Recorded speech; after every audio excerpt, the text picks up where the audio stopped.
Francesca, how are you today? I know your day is just beginning. You said you're in the jungle? Yeah, I mean, I'm not really in the jungle, but around me it's a lot of nature. So, and we have actually around the house, let's say a palm jungle, like a lot of palms, and we are near the beach. Okay, beautiful, Yeah. beautiful. How long have you been there, Francesca, like in that region? How long? I actually just moved here 4 months ago because I spent the last year traveling the world and yeah, going for different experiences. So I was around, and but I live 9 years in Sydney, and I just moved back into the Central Coast because I need a bit more quiet style, and I couldn't stay in the city anymore, and yeah, sometimes it get too hectic, too much to take in. Let's say the city chaos. I know what you mean. I know what you mean. It Mm. makes sense. Sometimes you definitely gotta, get away from the noise and find your Yeah. peace. Yeah, yeah. So 9 years in Sydney. Wow, 9 years. And you're a globetrotter. You're a world traveler. So you said you spent the whole 2024 traveling across the world.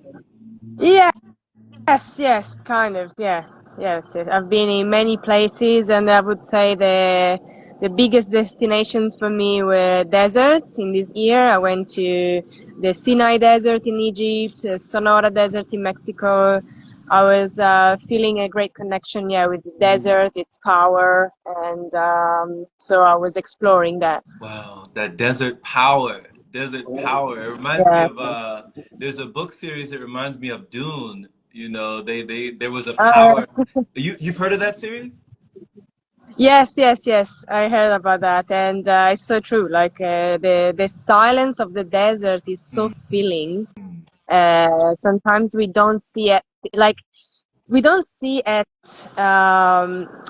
not having so much as having a lot. I don't know if that makes sense. So I'm trying to explain what I mean. Like, for example, silence. You know, we perceive it as an absence of noise, while silence itself is so rich. You know, and for a lot of things in life, this applies, like the absence of food, the absence of stimulations, the absence of, we perceive it as an absence, but it's not an absence of things. It's actually a connection, a true connection to what really the essence of everything is, without the distractions that we create around it. That's how I perceive uh, these things. Yeah, I don't know if it makes sense. Yeah, that makes sense. So it's almost like you're saying the perceived lack of something is actually not an absence, but it's an abundance. Yes.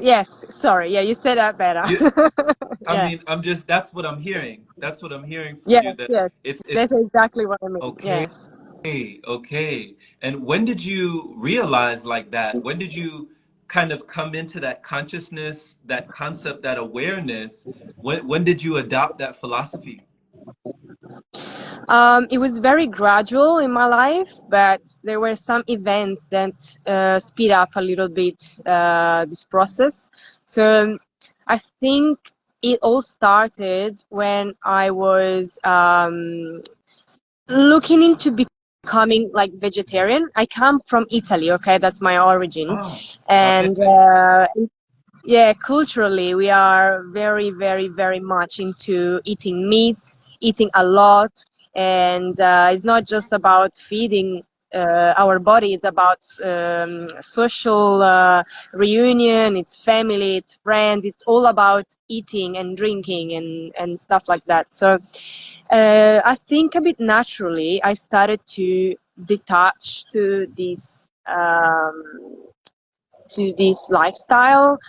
And also, I would like to say that my profession, I'm a chef. Ah, So I work in the industry of food okay. for over 10 years. So even then, like seeing at how people eat ruthlessly, and how much waste and how much sacrifice and how much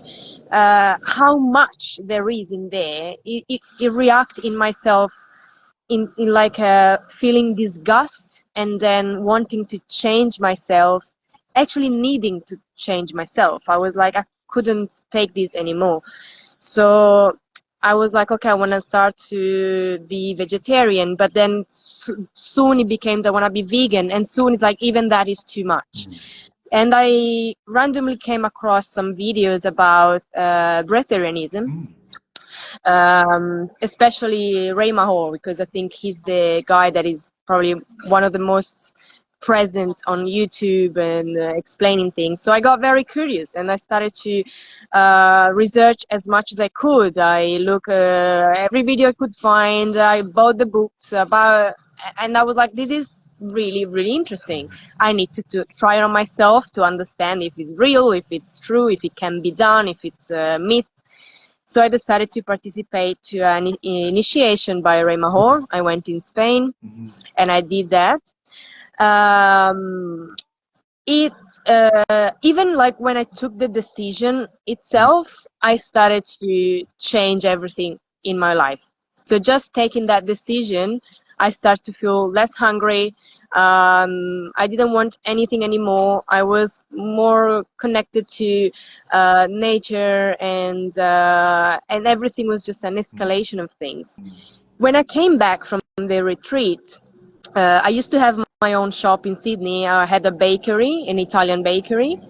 So that started to kind of like go down. I was like going through COVID and stuff like that.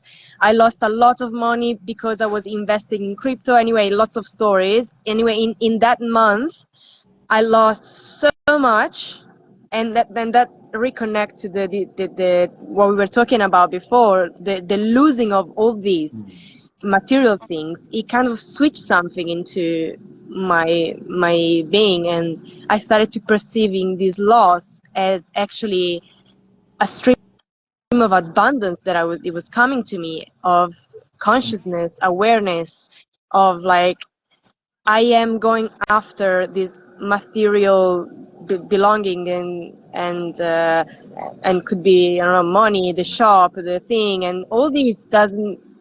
It's really not the point. It's really not what matter. And so instead of being depressed because I lost a lot, saving of a life, but instead of being depressed about that, I was like, okay, what's the lesson here? What I was missing out to me to get this lesson in such a strong, powerful way.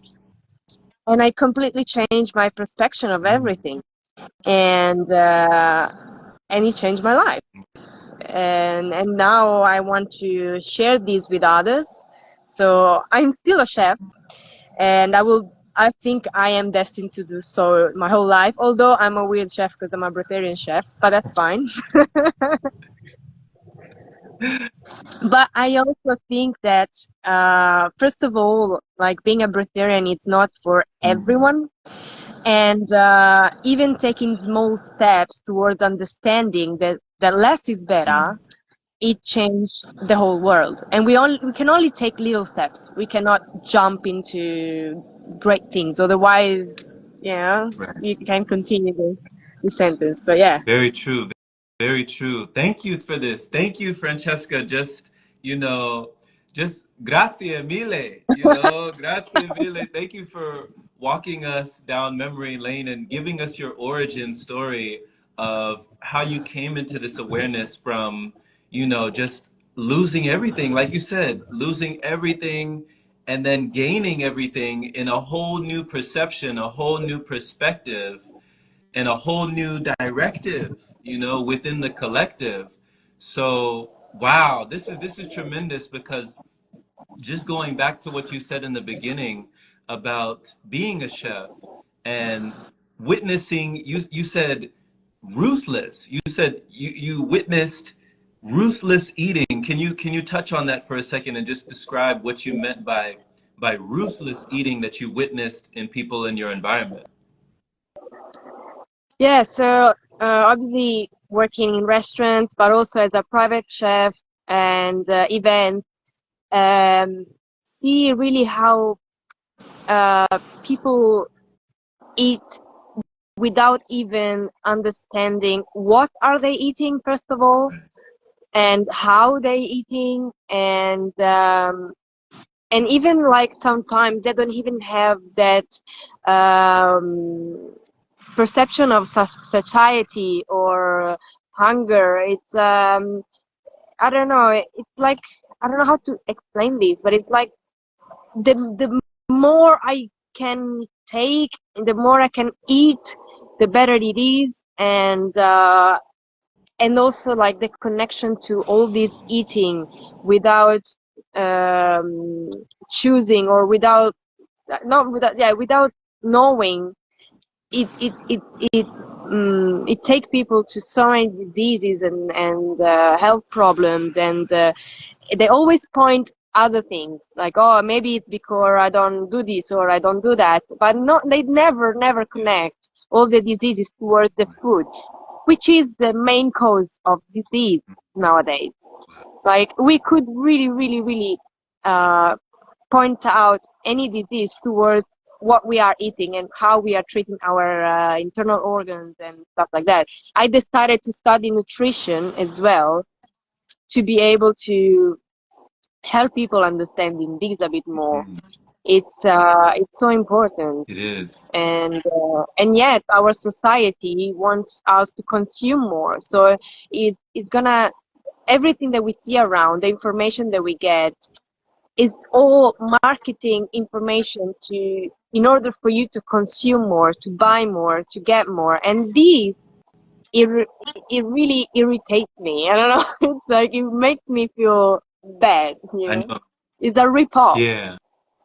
Yeah, it's like everything is kind of saying that we're not enough. It's Yeah, like you're not enough the way you are. You need more, be more, do more, have more, eat more, yeah. consume more, right? It's like it's never enough. There's never enough. So I see what you mean, Francesca, when you're saying that you were witnessing people, as a chef, you're witnessing people never get to that fullness or never feel that satiety. It's like we're eating without thinking. We're drinking Yes, without thinking. exactly. We're eating, constantly needing, and always depleting and always just feeding. And And then yeah. at the end of the meal or the Mm, feast, then you see people, oh, I'm feeling so bad, I'm feeling so exhausted, I'm feeling this, I'm feeling that. Why do you think is that? It's, you know, yeah. and that's what makes me angry, because then it's like, yeah, maybe I ate a bit much, but it was good, so no, it wasn't good. Yeah. I once read a book, and the book was by a professor named Hilton Hotima. And this, Oh, yes, very you good know of book. this. Yes, Okay. of course, So yes. the book was called Man's Higher Consciousness. Higher consciousness, And yeah. in this book, Professor Hilton Hotima, he says that the basic causes are never suspected. Like what you just said, Francesca, that our ailments, our illnesses, our state of dis-ease, our anxiety, our stress, our mental dysfunction, just our depression, everything, even the basic causes like food, like what we're putting in our body, is never we're never suspected. And when people go to the hospital, like for all sorts of cases, especially in Western medicine, in the Western medical field, they hardly ever, if ever, they never ask, what are you eating? What is your nutrition? Like, what is it like in the kitchen? They never ask about nutrition. Yeah. In fact, it's the opposite. If you go in hospital, then you would see there's machines that distribute junk food and junk drinks, and like, you would not expecting that. Actually, not long ago, I was working through an agency in aged care, and I was ashamed Mm. of what they are fed. Honestly, it's all sugars and fats and dairy and stuff like that. They are going to definitely minimize, decrease, and this improve their life, you know. And they told me, but anyway, they're not gonna live that long. I was like, yeah, but why living those years that is remaining in a very bad condition, sick, in a bed, and when you can enjoy until literally your last minute, being healthy, being connected. Yes, no, I agree. We should stop looking at our life as it's ending, and then we are just waiting for death, because it's not like that. Until we are alive, we are alive, and we should look after ourselves and our world. That's our mission here. I agree. I agree. And I just love that strong statement that you make there, Francesca, because you really seem to have a lot of passion for life and for living and the energy that's giving while we're here, just to be in a healthy vessel while we're here and to Yeah, enjoy, correct. yeah, to the fullest, to the fullest. So, when it comes to you coming into that new consciousness and you deciding to delve deeper into another realm, where some people feel like it takes so much discipline. It seemed like for you it was a calling. Some people Yeah, they have to have a lot of inspiration or a lot of desperation to stop eating, even to stop eating for just a day. Just one yeah. day, they have to be desperate. Like, I'm not going without food for a day. So for you to do that retreat, and I saw your video on your YouTube channel, you did that retreat with Ray Mayar in Mayaga, Spain. I think it was like 9 days. Was it 9 days? Yeah, So 9 days without food, and then I think 7 days or so, there was a without certain amount water. of days Yeah, there was no food and no water at all. 7. Yeah. Right. So can you walk us through that? Can you recall, like, what was the state of your mental state, your energy state, your emotional state? What were the challenges during that time? Yeah. So, as said before, even before going there, I naturally like stopped eating. Mm, I was it was very natural to me. As soon as I put this idea in my mind, my body followed mm. without fighting at all. Wow. So when I went there, I was kind of already like, you know, Yeah. doing it. Mm, and that's why, so the retreat, it works like this. We start with fruit Mm, juices for the first 2 days, I think. I don't remember exactly the timing, but let's say the beginning is fruit juices. mm, Then we go to water. mm, Then we go to dry fasting. mm. Then we go back to water, and then to dilute juices, and then back to juices. So what happened is that, so it's a few days of juicing, then water, and then the minimum that Ray Mahor was asking all of us to do was 4 days of dry fasting. So all the group had to go for 4 days, and then whoever wanted to keep doing it, it could. So me and another guy decided to go further and explore and see, and we did Nice. 7 days. Nice. And honestly, we broke the dry fast because not really because we were feeling the need of, but seeing everyone around us drinking that water with such a, I don't know, that you could see from faces of people the difference when they were approaching the glass of Mm, water. It was like they were drinking holy water. So we were actually curious to experience that yeah. again and see. So then we break the water fast. Okay. But I have to say that my energy level towards the whole process were very stable. Mm. So I wasn't less energetic or more energetic. I was stable, since like the same way that I went in, it was the same as I came out. Wow. But what was very different was my connection.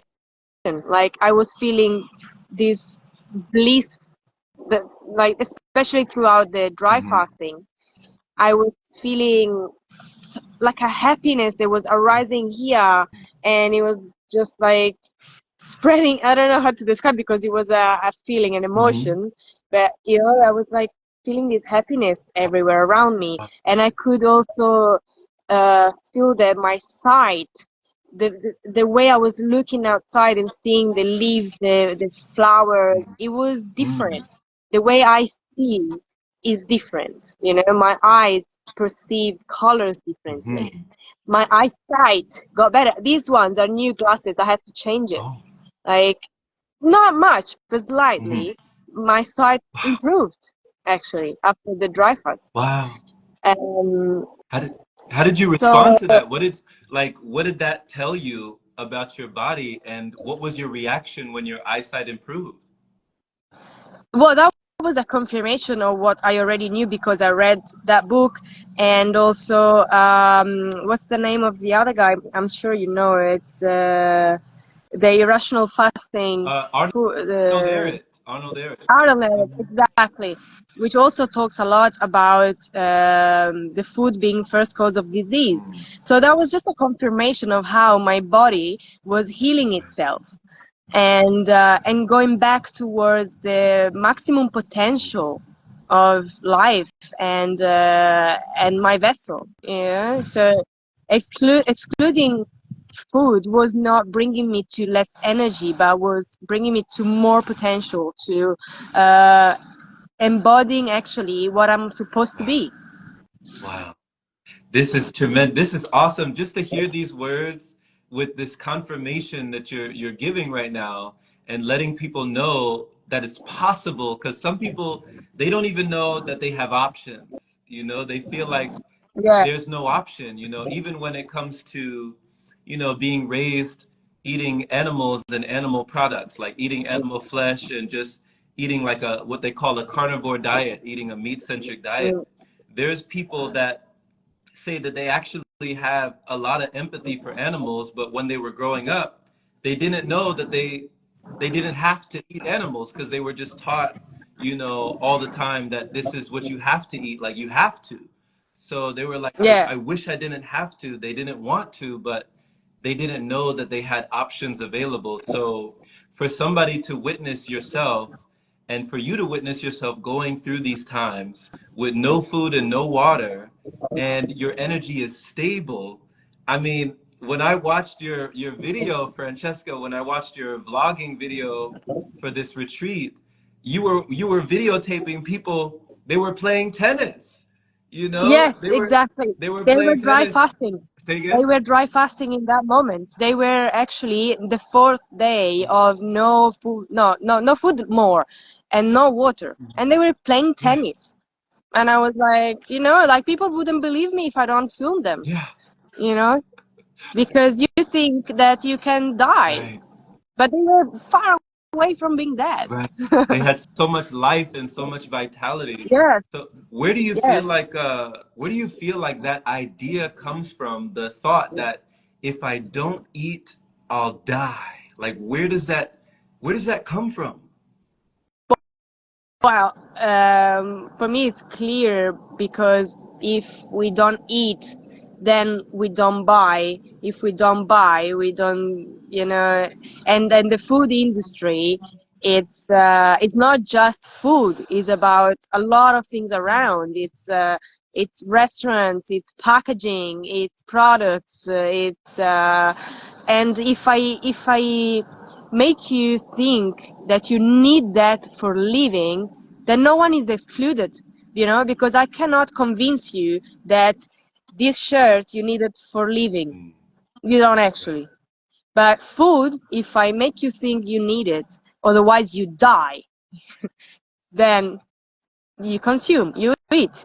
And if I build around this also a system where I tell you exactly what to eat and how to do it, then even better. Mm, I exactly decide which industries will earn more, and even like, for example, when all this boom of proteins and meat it started because what was in the early 1900s or something, the industry was like living a very a critical moment, so they needed something to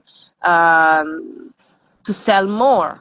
So why not saying that we need this amount of proteins, this amount of that, which mm, is bullshit. It's not like that.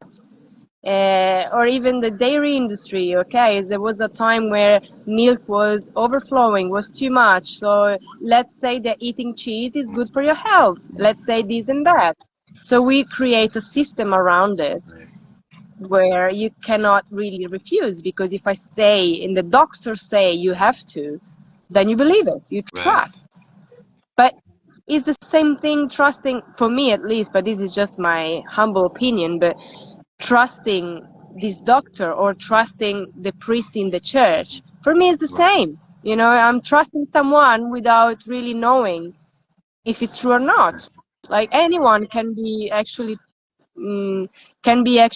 right, you know, 50-50. I don't know. The only thing I know is what I experienced, and I experienced that removing food improved my Wow. life.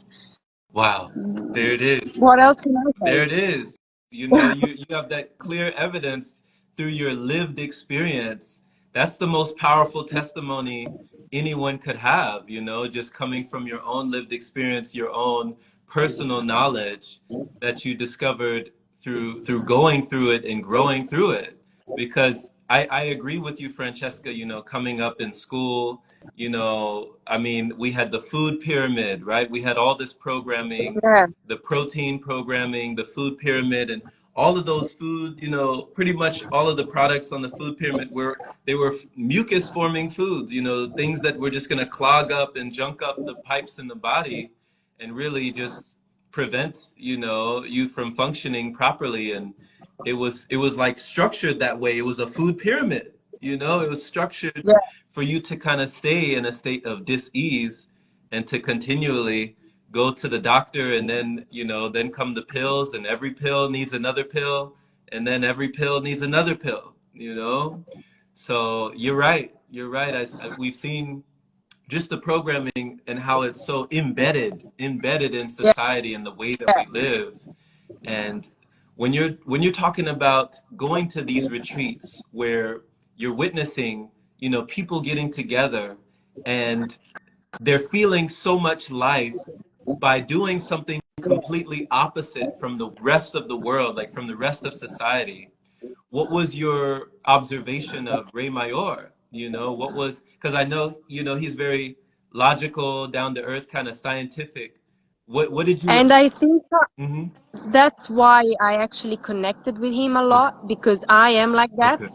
So it was comforting to me to have someone that could walk my mind as well through the Mm. process. And because I am like that a lot, I'm very logical as well.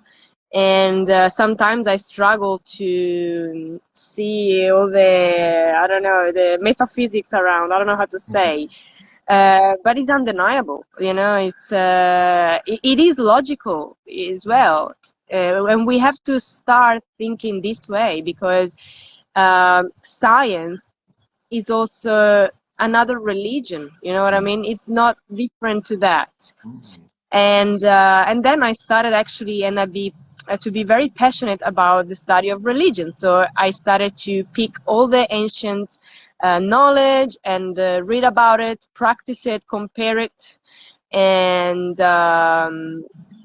and if you do that, you would realize that they all talk about the Mm. same. They all talk about the restrainment from food. They all talk about how food corrupt. And you can really see, like, from the biblical, you know, Adam and Eve with the apple. But if you go to the Hermetic knowledge as well, and you read the Hermetic principle, sorry, the, Yeah. oh, what's the name of The that book? Anyway, he also talked Kabbalion? about the Kabbalion, yeah, but it's three. It's the Kabbalion and oh Hermetic? my God, the Emerald Tablet. Okay, the The Emerald Emerald Tablet. tablets, yeah. The Hmm. Emerald Tablets. They talk about fasting as a way to connect within dimensions. And if you go and search into the Chinese tradition, you would find those monks that they are breatharians. They're completely restrained from food to achieve this connection. And going to the Indians as well. Like, if you go and do your research, you just find these in every Hmm. culture. And if you think, okay, well, they back then didn't really have what we are doing now, where we talk across the world about experiences and things. So how they came up with the same concepts? Right. So that concepts must be deeper, must be in our DNA already, must be in a bigger knowledge that is Right. there. I don't know how to call it. I don't know how to describe it. I don't know anything, but is there. It's undeniable. It's logic and scientific and whatever you want to say. Yeah, yeah, it makes so much sense, that it must be in the breath, like in the air, in the Yeah, field, just this yeah, consciousness, like we're tuning in, we're becoming more receptive and kind of adjusting our antenna to a consciousness that is already there, yeah, you know. yeah. And to adjust that antenna, we need to be Mm, clean. We need to be clean in our body, we need to be clean in our mm, mind, we need to be clean in our thoughts, in our actions, we need to be yeah, clean. And the only way to connect is to be clean. Clear the signal, you right. know? Right. So, for the average person that doesn't go, like, once again, that won't even think about going a day without eating, and they think that if they don't eat for 3 days, that they'll surely die, like they'll surely perish. Because I don't know about you, Francesca, but I definitely have people in my family. By the way, I'm the only one in my family that lives the way I do today. Like, no one else in my family is not doing that, that Oh, everybody's well, me eating. too. In my circle of friends and family, I am the crazy one. But Yeah, they so are slowly starting to look at me with curiosity, mm, you know? So even when I work as a private chef in families, I talk about mm, my experience. Some of them suddenly stop eating. wow, Like they feel what they're having is too much. So that's why I think I place myself in the world not as a Breatharian hermit, because that wouldn't help much people understand this, but to help them taking those little steps. So, for example, today, instead of eating 3 dishes per meal, you're gonna eat one. right, And then tomorrow, instead of eating 3 meals, maybe you eat right, two. And then instead of two, you eat one. And you gradually understand that you need less, and with less is mhm, better. But if no one show you the path, it's hard, because again, you're like, oh, well, whatever she's doing is unachievable. It's impossible. But if I tell you that you can do it slowly, and even if you don't get to that point, even decreasing mm, 30%, mhm, 40% is already helping yourself, right. environment, the world, you Baby know? step. So, yeah, baby steps. That's where I try to place myself, to educate people to take those baby steps Hmm. without being scared. Exactly. To remove the fear, taking away the Yeah, stigma, the fear, and all the disbelief and the superstition, like taking it all out of it yeah. and just bringing it down to the essentials. Because, when you're thinking also, when someone is asking themselves, what were the physical changes? What were the bodily changes that you started to discover and uncover as your body, was witnessing itself not doing something that you had been doing for a while, when you were going periods of nothing in your body. How did your body start to maybe configure and reweave? Some people get a feeling of their stomach shrinking. Some people get a feeling of their lungs expanding. Can you talk to us about the physical changes? So, um, for everyone that always asks me, I never lost Mm, weight, first of all, which is interesting. So I'm very stable with my weight as well. So I couldn't perceive much in that, but I am skinny. I've always been skinny, so there wasn't much to lose. I was already kind of my ideal weight. The thing again that I would like to remark is my eyesight, because for me it was just like so incredible. mhm. Yeah, like the change in my eyesight. Okay. About my stomach, Yeah.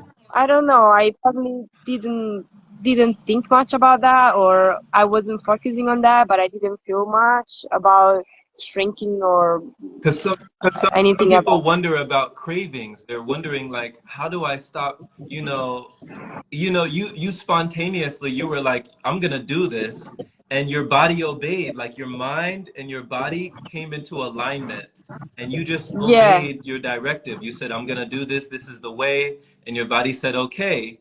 But for the average person that has all these desires and all these cravings, and they feel like they cannot stop eating, what do you say to that?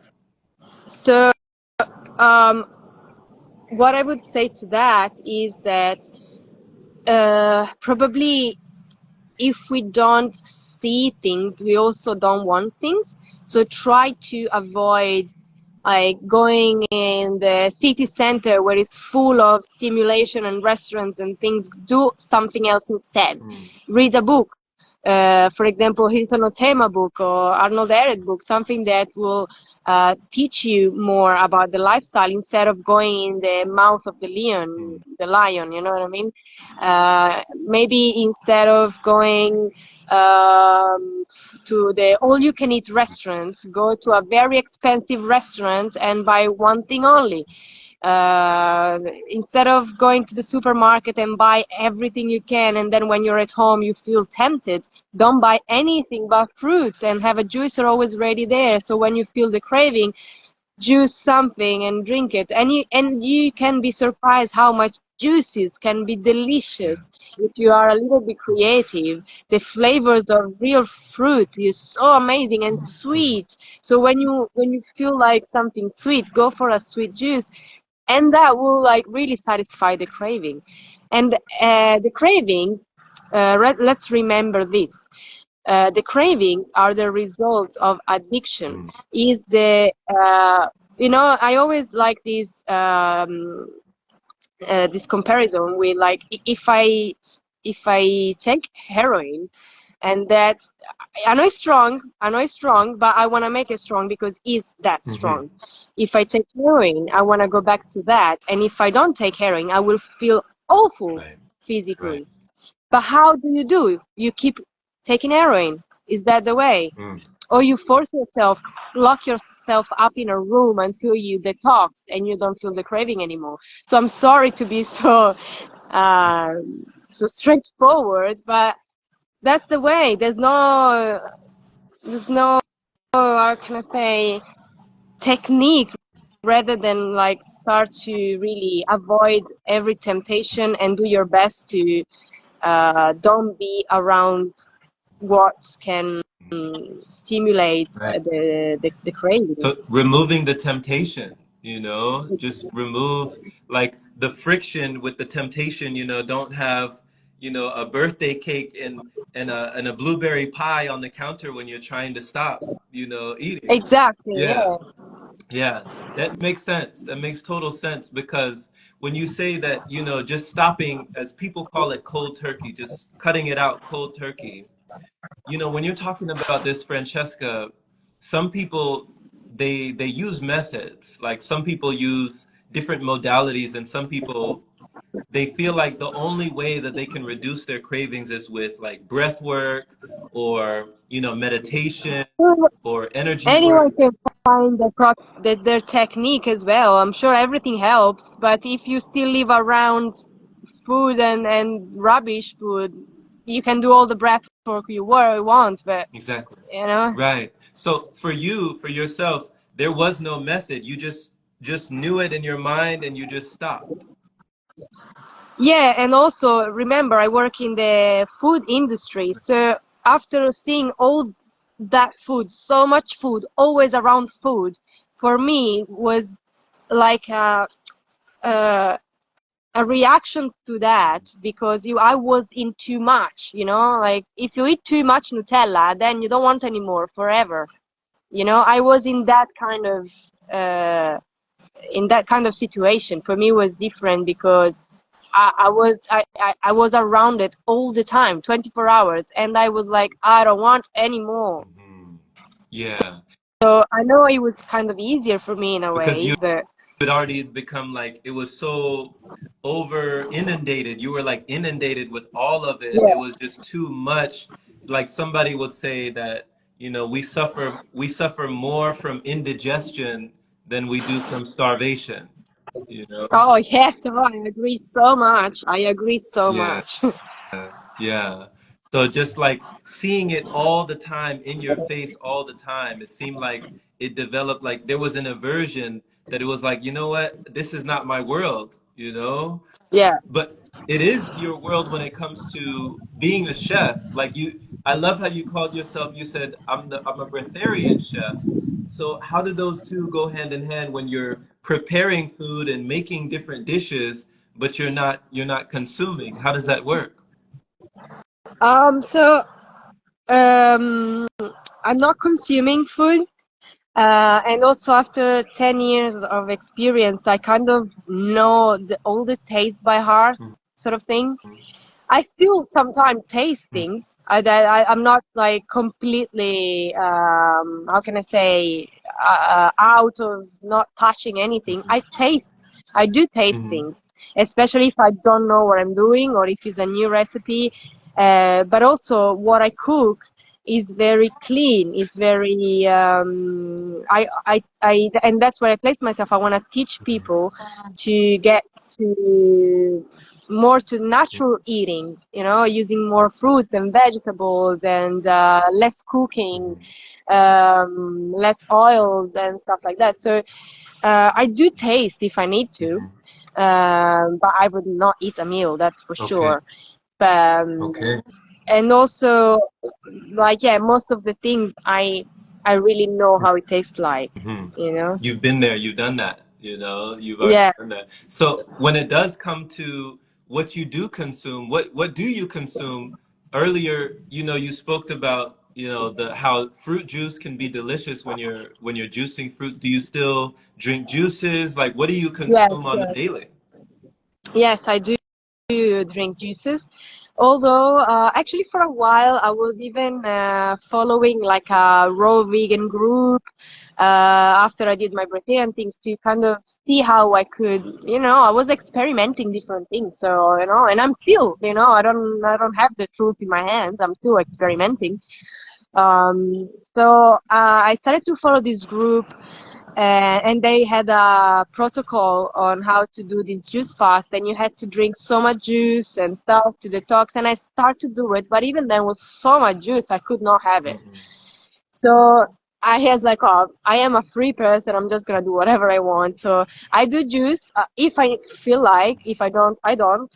And so it really depends. It could be sometimes I can have a liter of juice a day, sometimes a glass, sometimes none. Like I go with the flow. I don't have a prescription Hmm. or or a fixed schedule where I say, oh, these days I dry Right. fast, these days I do that. I just do what I feel. Hmm. I don't think there are rules Yeah. for it. You make your own rules, you know? You Yeah. you adopt your own tools. Yeah. At the end of everything, this is a path to freedom, and freedom is that. Like, I don't need to do it, but if I want to, Mhm. I do it, Yeah. but I don't need to. Exactly. That's the difference. That's the difference. So, you know, when it comes to what someone would talk about, you know, whether it's juice feasting or water feasting or air feasting, you're saying it just going off of your body, going off of your intuition, going off of your own inner necessity. Like, what do you feel like in the moment? You know, your joy. You're following your joy. Yeah. Yeah, exactly. Exactly. And sometimes I just don't think about, I mean, I don't think about that. I don't plan it. Yeah.